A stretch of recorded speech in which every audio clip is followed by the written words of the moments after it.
Hello everyone.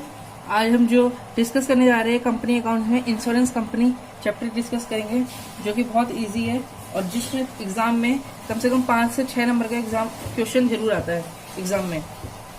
तो अगर हम बात करें बिजनेस इंश्योरेंस की, तो जो इंश्योरेंस होता है, business of insurance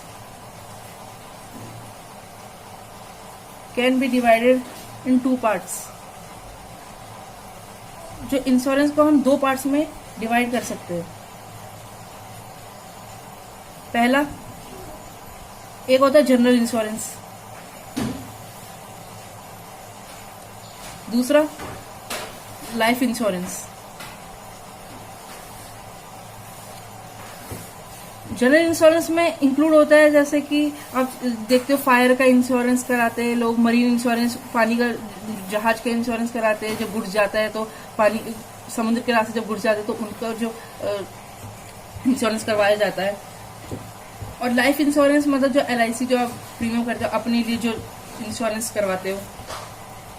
insurance company जो होती है वो सर्विस प्रोवाइड करती है अपनी सोसाइटी को। Insurance company are operating their business with motive to provide social services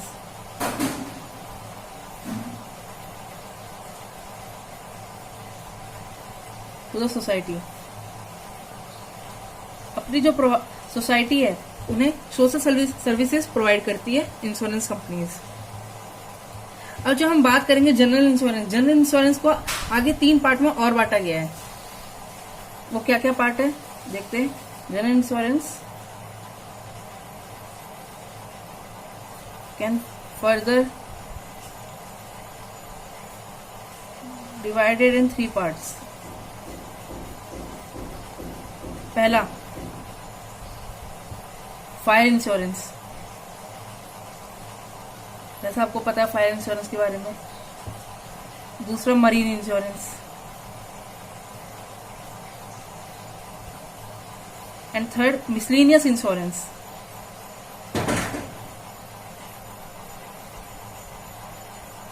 miscellaneous insurance में वो आएंगे जो फायर और मरीन के अलावा होते हैं, कुछ भी हो सकते हो। तो हमें जो इस एग्जाम पॉइंट ऑफ व्यू से पढ़ना है, हमारे एग्जाम में जनरल इंश्योरेंस से आ सकते हैं क्वेश्चन एंड लाइफ इंश्योरेंस से आ सकते हैं। तो सबसे पहले हम जो डिस्कस करेंगे वो जनरल इंश्योरेंस के बारे में करेंगे। Accounting treatment for general insurance.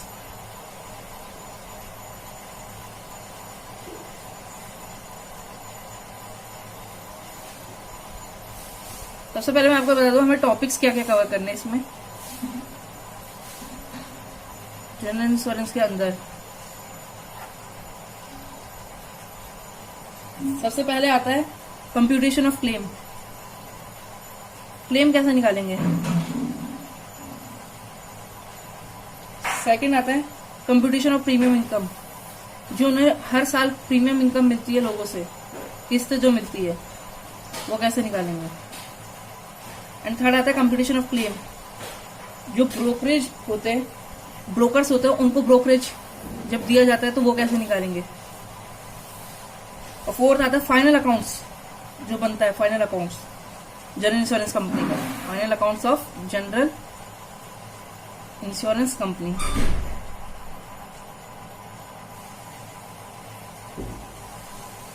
इसमें बनेगी 3 चीजें, revenue account,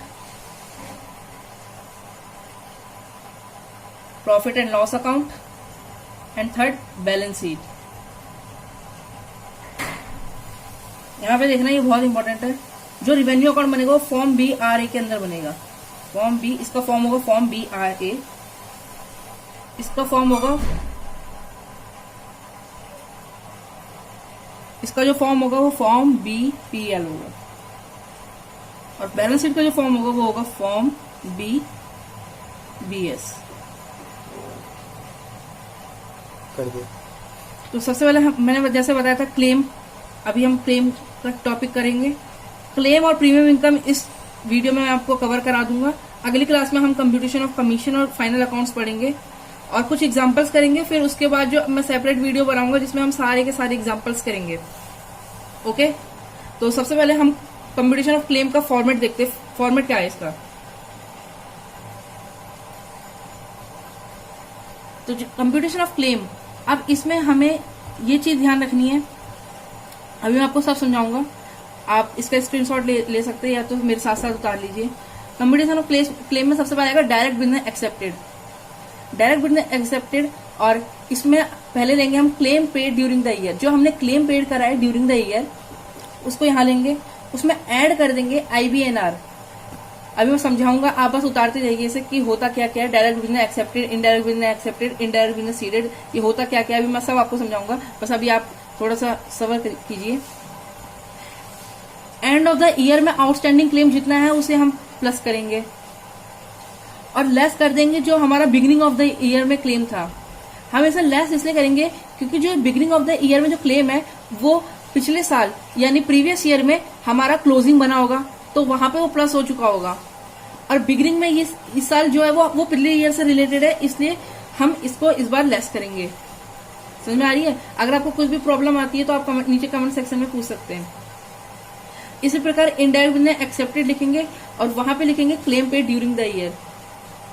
claim paid during the year जब लिखेंगे उसमें ऐड कर देंगे दोबारा से वही एंड ऑफ द ईयर का जो क्लेम आउटस्टैंडिंग है या फिर IBNR, और लेस कर देंगे क्लेम आउटस्टैंडिंग है जो बिगिनिंग ऑफ द ईयर। और जितना ऐड और लेस करने के बाद आएगा वो अमाउंट आप यहाँ लिखेंगे। इनडायरेक्ट बिजनेस सीडेड, यहाँ सीडेड का मैं आपको मतलब बता दूं, सीडेड का मतलब होता है देना,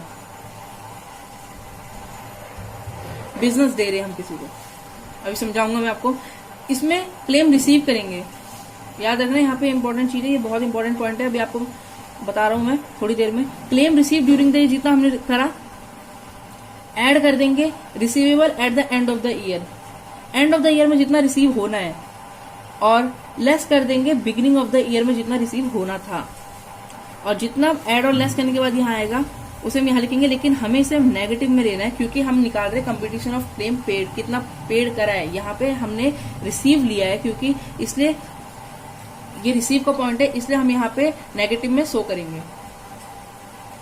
और ऐड कर देंगे सर्वेयर्स फीस या लीगल एक्सपेंस जो कि रिलेटेड है क्लेम से। ये हमेशा आपको स्पेसिफाई किया होगा क्वेश्चन में। और इसी जब हम इसको ऐड कर देंगे सबको और इसको लेस कर देंगे तो हमारा निकल आएगा टोटल क्लेम।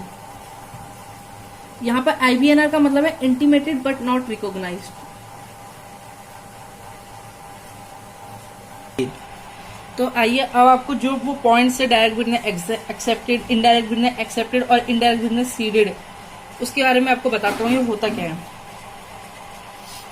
सपोज ये एक LIC कंपनी है, LIC कंपनी नहीं ABC लिमिटेड मान लो, जो इंश्योरेंस की कंपनी है। इसके पास एक बंदा है जो A है, वो इंश्योरेंस करवाने आता है फायर का मान लीजिए, ठीक है। तो जब ये इसके बाद डायरेक्ट आ रहा है, इसे बोलेंगे डायरेक्ट बिजनेस एक्सेप्टेड। इसका क्या मतलब है? उसे डायरेक्ट बिजनेस बोलेंगे। मान लीजिए अपनी 2 लाख की पॉलिसी करवाने आ रहा है, यहाँ पे 2 लाख की पॉलिसी है, चलो ठीक है। और कभी कभार ऐसा ही होता है कि कंपनी बोलती है हम एक इंसान पे 5 करोड़ से ज्यादा की पॉलिसी नहीं लेंगे, ठीक है, 5 करोड़ से ज्यादा की पॉलिसी नहीं लेंगे। तो मान लीजिए अब दूसरा बंदा है कोई, मान लीजिए मिस्टर बी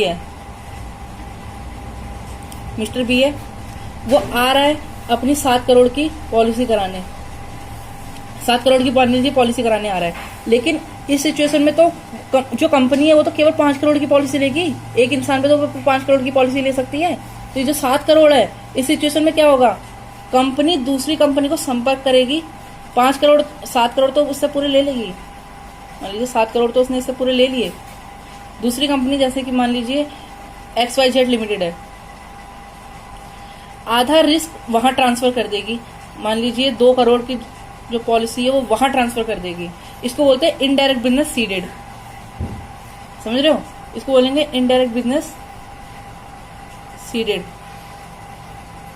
कि उसने बिजनेस वहां दे दिया है, रिस्क ट्रांसफर कर दिया वहां पे, क्योंकि 5 करोड़ की एक मैक्सिमम एक बंदे पे वो अमाउंट चार्ज कर सकते हैं। एक बंदे की 5 करोड़ की पॉलिसी ले रहे हैं वो बस, और यहाँ पे वो 7 करोड़ देने आ रहा है। दोबारा से समझिए, 7 करोड़ की पॉलिसी करवा रहा है, लेकिन एबीसी लिमिटेड की ये पॉलिसी है कि वो केवल 5 करोड़ ही खर्च करेंगे एक बंदे पे।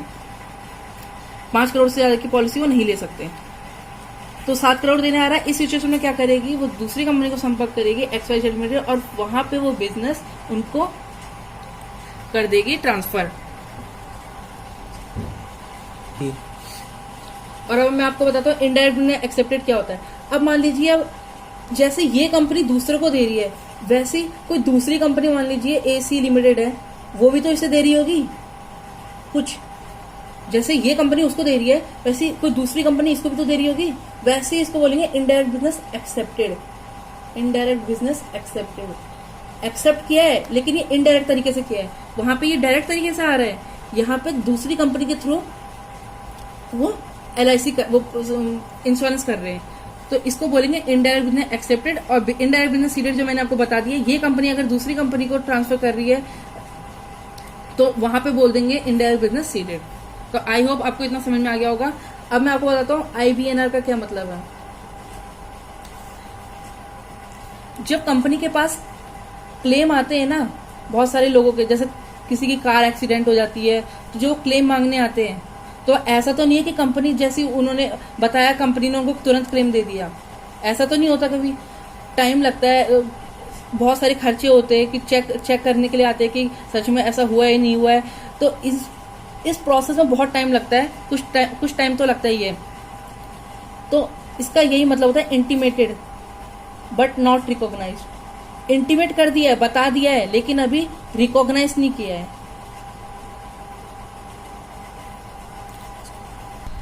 तो आइए क्लेम के ऊपर एक क्वेश्चन देखते हैं जो कि CA इंटर में आया था नवंबर 1999 में।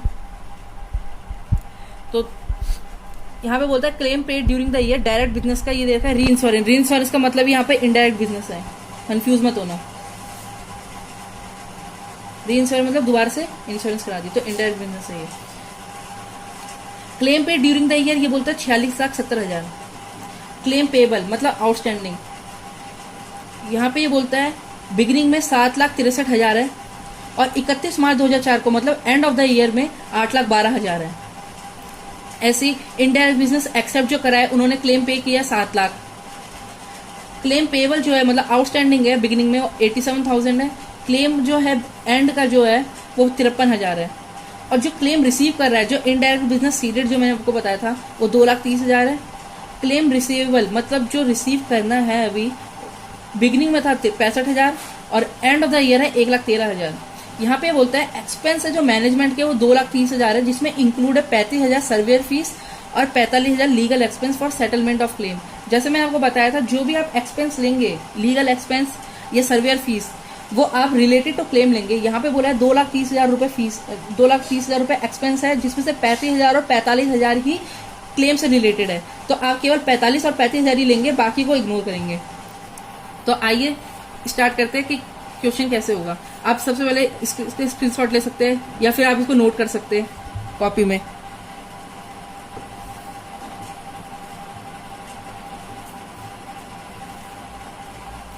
Computation of claim.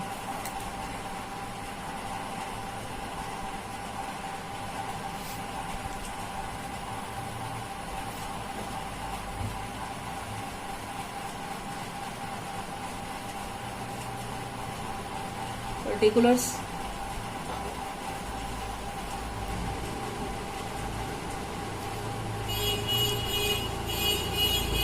तो सबसे पहले जैसे मैंने बताया था आपको डायरेक्ट बिजनेस एक्सेप्टेड लिखेंगे। डायरेक्ट बिजनेस से कितना आया है उसके अंदर सबसे पहले claim paid during the year, कितना क्लेम पेड करा है,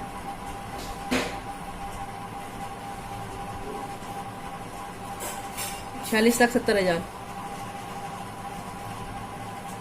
प्लस कर देंगे outstanding at the end of year. At the end of year, at the end of year है हमारा 8,12,000 रुपए, और माइनस कर देंगे outstanding at the beginning of year, ये बिगिनिंग है, शॉर्ट फॉर्म में लिख रहा हूँ, 7,63,000 रुपये, ये नेगेटिव में आएगा।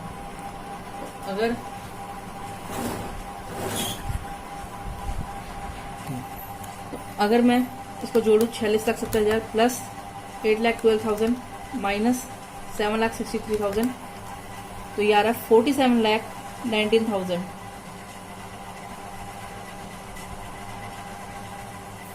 और इसी तरीके से अब हम लिखेंगे indirect business accepted.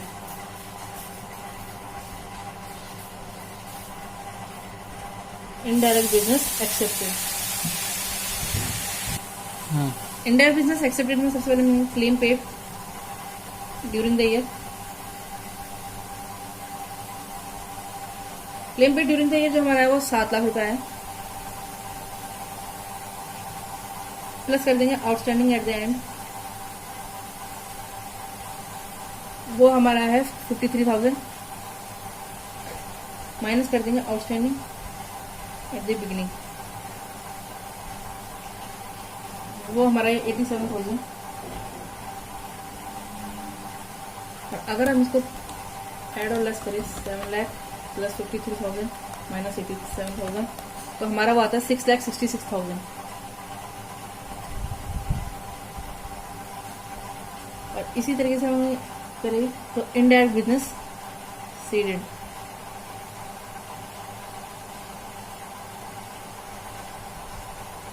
Indirect business seeded में सबसे पहले क्या लिखेंगे, इसमें हम क्लेम रिसीव करेंगे, जैसे मैंने अभी आपको पहले बताया था, क्लेम रिसीव करते हैं इसमें, claim receive during the year.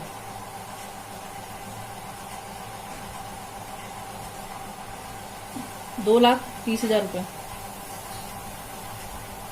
Plus कर देंगे receivable at the end, and में जितना रिसीव होना है वो हमारा आएगा 1,13,000 रुपये, माइनस कर देंगे रिसीवेबल एट द बिगिनिंग, वो हमारा है 65,000। तो अगर इसको हम ऐड और लेस करें तो वो आता है 2,78,000। अब क्योंकि मैंने इसको बताया था हम क्लेम पेड निकाल रहे हैं और यहाँ पे रिसीव्ड है, इसलिए हम इसको नेगेटिव में लेंगे और ऐड कर देंगे service fees which is related to claim. Only we have to consider which is related to claim and rest of the balance we have to ignore.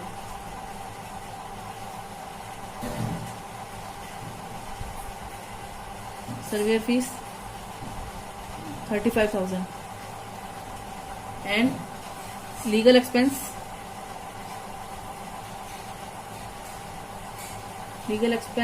45,000 and अगर हम सबको लेस और ऐड करें तो हमारा आता है 47,90,000, 6,66,000 minus 2,78,000 plus 35,000 plus 45,000 and the answer is 51,87,000। I hope आपको ये विजिबल हो, ये लिखा है 51,87,000, तो ये हमारा आया टोटल क्लेम।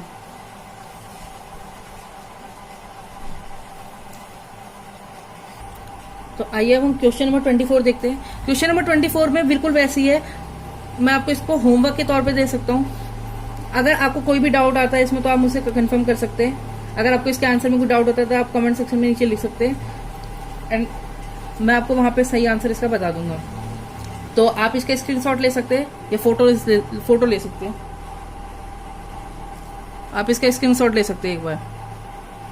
तो आई होप आपको ये वीडियो पसंद आए हो। नेक्स्ट वीडियो में हम पढ़ेंगे competition of premium income and competition of commission. उसके बाद हम देखेंगे फाइनल अकाउंट्स कैसे बनाएंगे इसके, और उसके बाद हम कुछ क्वेश्चंस करेंगे प्रैक्टिकल जो इंपॉर्टेंट है और जो एग्जाम पॉइंट ऑफ व्यू से आएंगे। और अगर आपको कोई भी डाउट हो तो आप नीचे कमेंट सेक्शन में मुझसे पूछ सकते हो। आई होप आपको ये वीडियो पसंद आई हो। Thank you. लाइक करें, शेयर करें एंड सब्सक्राइब करें।